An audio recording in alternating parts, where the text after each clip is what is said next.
Hello students, हम हमारा time and work जो कि क्वांट का बहुत इंपॉर्टेंट चैप्टर है उसके अगले कुछ एग्जांपल्स आज देखेंगे।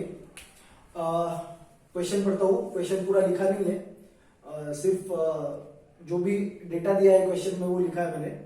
If A is completing half part of the work in 5 days, B is completing 3/5 part of a work in 9 days and C is completing 2/3 part of the work in 8 days, how many days A plus B plus C यानी A और B और सी मिला के कितना दिन में वो काम खत्म करेंगे। ये क्वेश्चन है। अब क्वेश्चन पढ़ने के बाद ऐसा लगता है कि बहुत कॉम्प्लिकेटेड होगा या कैसे करेंगे, कैसे इस चीज को समझेंगे। तो बहुत इजी है, बहुत इजी क्वेश्चन है अगर आपको कंसेप्ट क्लियर है टाइम एंड वर्क का। अब क्या करना है, ए क्या कर रहा है, यहाँ पे आपको रेशो और प्रोपोर्शन का भी हेल्प लगने वाला है। तो रेशो प्रोपोर्शन अगर आपने अच्छे से किया नहीं है तो एक बार वो भी रिवाइज कर लेना। इस टाइप के प्रॉब्लम के लिए आपको लगेगा अगर ए आधे दिन में एक काम कर रहा है, आधा part of the work in 5 days, अगर आधा काम 5 दिन में कर रहा है, ओके, तो पूरा काम, एक काम पूरा करने के लिए उसको ऑब्वियसली 10 दिन लगेंगे। ओके, ये हो गया ए की बात। ओके, ए को लग रहे हैं 10 दिन। सिमिलरली बी अगर 3/5 of the work B is doing in 9 days, okay. अब यहाँ पे हमने क्या किया था, क्रॉस मल्टीप्लाई करके ये 10 days आता है। इसको अगर एक्स बोलते थे, अगर आधा काम करने के लिए 5 दिन तो एक काम करने के लिए कितना, ये जो रेशो प्रोपोर्शन वाला कंसेप्ट है। ऑन सिमिलर बेसिस अगर 3/5 काम करने के लिए 9 दिन तो एक पूरा काम करने के लिए अगर मैं इसको x बोलता हूं तो कितना, तो ये आता है 9 × 5/3। ओके, तो आपको ये याद रखना है कि ये जो 3/5 था इसको मैंने सिर्फ उल्टा करके 9 से मल्टीप्लाई कर दिया तो ये आता है 15। तो b को लगेंगे 15 days। ओके, c ये आप ओरली भी कर सकते हो लेकिन ये आपको समझने के लिए मैं कैलकुलेट करके दिखा रहा हूं। c को अगर 2/3 काम करने के लिए 8 दिन लग रहे हैं, ओके, तो एक पूरा काम करने के लिए उसको कितने दिन लगेंगे, तो 8 × 3/2 यानी 12 days। ओके, अब ये कैलकुलेट करते नहीं बैठता मैं, 12 days लगेंगे। अब हमको ये पता चल गया कि एक पूरा काम करने के लिए ए को 10 दिन लगते हैं, बी को 15 दिन लगते हैं और सी को 12 दिन लगते हैं। ओके, अब प्रॉब्लम बहुत इजी हो गया है। ए 10, बी 15 और सी 12। ओके, ये अब हमको पता चल गया है। अब ये हमारा रेगुलर प्रॉब्लम हो गया है, बटरफ्लाई मेथड वाला। ए, बी और सी 10, 15 और 12। ओके, अब 10, 15 और 12 किया। अब इन तीनों का एलसीएम क्या है, इन तीनों का एलसीएम है 120। Okay, 120 is LCM of all this 3। अब 120 मूर्तियां बनानी है। अब मूर्ति के हिसाब से ही हम इसको समझेंगे। 120 मूर्तियां बनानी है। ए 10 दिन में बनाता है तो ए एक दिन में कितनी मूर्तियां बनाता है, 12। सॉरी, इन तीनों का एलसीएम 120 नहीं आएगा, इन तीनों का एलसीएम आएगा 60। Okay, sorry, it was my mistake. इन तीनों का एलसीएम आएगा 60। अगर 60 को अगर 60 मूर्तियां बनानी है तो एक दिन में 60 मूर्तियां बनाने के लिए 10 दिन लेता है तो वो एक दिन में कितनी मूर्तियां बनेगा, 6।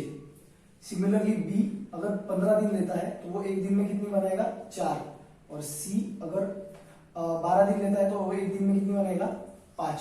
तो ए, बी और सी मिला के एक दिन में कितनी मूर्तियां बनाते हैं, 15। अब 15 मूर्तियां वो बनाते हैं, हम उनको बनानी है 60।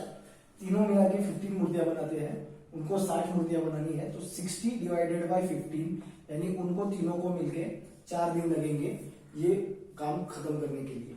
ओके, दिस इज हाउ आपको ये प्रॉब्लम अप्रोच करने पड़ेंगे। अब कितना टाइम लगा मुझे, मैं एक्सप्लेन कर रहा हूँ इसलिए मुझे 2 या 3 मिनट लगे होंगे। अगर आप ओरली कैलकुलेट करते हो या फिर आपका अगर कंसेप्ट क्लियर है तो ये प्रॉब्लम सॉल्व करने के लिए आपको सिर्फ 50 सेकेंड्स में आपका ये प्रॉब्लम विथ 100% एक्यूरेसी बन जाता है। ओके, अब सेकेंड प्रॉब्लम की तरफ बढ़ते हैं।